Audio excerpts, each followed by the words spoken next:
Let's dive into MVR import and export within P3. But first a little background on what MVR actually is. It stands for My Virtual Rig and is something that you can use if you use a drawing program called Capture or Vectorworks or Visivig, where you draw up your rigs in 3D, add information like patch info to the fixtures, and then link the fixtures with GDTF fixtures. And as you know, we can use GDTF fixtures within P3 as well for importing where fixture positions and patch data for the fixtures. So within a drawing program, you hit your export MVR. Then within a lighting console program like MA3, you can import your patch information as well, and then get your 3D data for free and then start programming. Inside P3, I first need to set up a new show file. I'm starting this one in here in a real world map within a 10mm show file, which is because I know that will fit the file that I'm using. Then I click on finish, then I go up to my left corner, hit my import export button, hit import MVR, select the correctly exported file from the drawing program, which is this one here, double click on that one or hit open. Then I need to check that the MVR fixture types are correct and that all fixtures are in the correct modes. If I want to change something, I can change it in here, and don't forget to tag the little import checkbox on the right hand side. Since I'm using Martin made GDTF files for the linking from the drawing programs, they all match up fine. Next window takes care of what to import. If I want to import positions and patch data and protocols. If I'm happy with that, I go for next step. I select my projection mode, which is front in this case, because P3 is a 2D program. So I will keep my original offset, and then the fixtures get imported as I click the import button. Then the whole map is correct. I can move it down to center for it to make more sense for the actual things I'm projecting onto them. All the fixtures have their correct data. All the positions and rotations are correct towards the drawing file. All the modes are correct in here. So it's a very simple thing to get it working. And then, of course, the patch info also matches up. So everything is done. All I need to do now is go in to the actual rig and then start my quick addressing, and then I will be done with my whole show file setup. For exporting an MVR file out from P3, I need to start from a finished setup or make a new one. Make sure the setup also has a patch if I want to export that. Hit my import export button, click export MVR.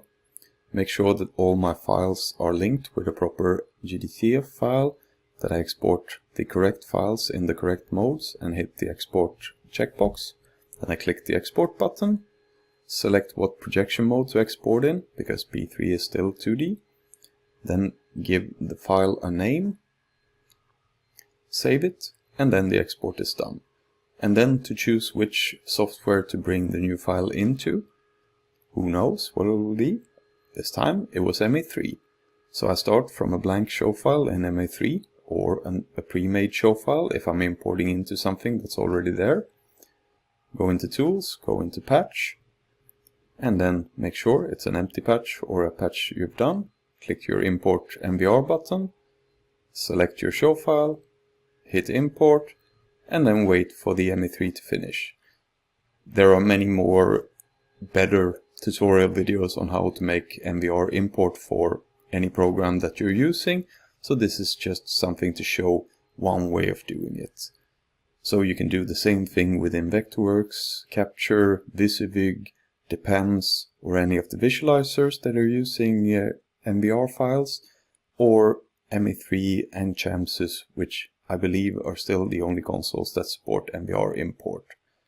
But it's a very nifty and clever way of getting your show files in with minimum handling between the files. Next step is of course to select which objects to import. If it's just a blank show file, I will just select all of them and then hit import MVR. Then the patch is done, and then you can check that all the fixtures have arrived properly. As you see, it's the factory made GDTF files with the images of the fixtures, and the patch matches up and the modes are all there. So it's a clean MVR import into MA3. Hit save and exit, and then check in your fixture sheet, and you see that the fixtures are all in there as well. So now you're ready to start making groups and programming. To find the GDTF files, you can check both in Martin Companion, where you of course also can find the firmware, but then in the GDTF viewer, you can check your files, check for the right modes, and then hit download the GDTF file. For a performance fixture or a profile fixture with gobos, you can also check the gobos, and then hit download the GDTF file, and then get the latest and greatest files to use in your programming. The other source of GDTF files is of course the GDTF share on gdtfshare.com. Click in on Find Fixture. In here you will find the whole library of manufacturers who are all supporting GDTF files. There's also a lot of user-made files for those who have manufacturers who do not support the standard. And then find Martin Professional, and then you find the long list of fixtures that we have available as GDTF files. If anything's missing, please give us a shout and we'll try to make that happen for you as well. So if you click in on a fixture like the Ultra Performance, you will find the different revisions if there are any. You will also see it's tagged with uploaded by manufacturer. You will see all the modes and the different settings in here. On the right hand side you can also see the manufacturer specific GDTF page, which contains all the fixtures in a more nice way of showing the fixtures with the little images, thumbnail images of the fixtures in here. So you can make sure that you're selecting the correct file to use when going out programming. So that was all about the MVR import and export within P3.